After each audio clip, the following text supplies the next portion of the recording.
Sign up for free Stratfor Intelligence. Simply enter your email address to receive 2 free reports each week. Afghan President Hamid Karzai's younger half-brother Ahmed Wali Karzai and a key lieutenant of the Afghan leader was killed in Kandahar at his residence July 12th.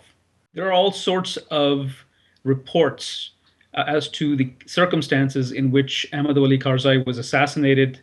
The Taliban movement has claimed responsibility for the killing, while Afghan officials maintain that the assassin was a member of the deceased Karzai's entourage. But the more important question is, what does this killing tell us about the status of the Afghan regime, especially as US and NATO forces begin a very steep drawdown over the next few years?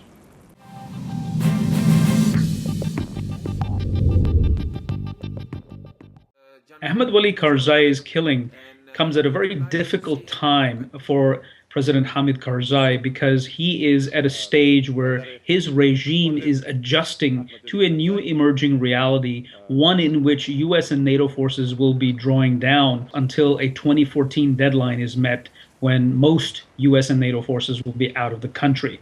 The issue for Karzai is that he must hold his own in terms of the stability of his regime, and then at the same time deal with the Taliban in a form of a political settlement from a position of relative strength. The loss of his younger brother and key lieutenant makes that job very difficult, because it has shaken the essential pillar of support that Karzai sought from his own ethnic community, the Pashtuns, especially in the heartland of the Taliban, which is Kandahar province. The Karzai regime has never been considered as anything remotely stable. It has always been seen as an unstable entity propped up by Western support. But in recent years, President Hamid Karzai had developed his own support base within the country. And he was using that support base, especially amongst the Pashtuns, who are the target of the Taliban. And this is the basis upon which President Karzai was going to move forward, so that in the event of a US and NATO withdrawal, the country does not descend into civil war, or worse, complete anarchy, because his regime would not be able to withstand the onslaught of the insurgency.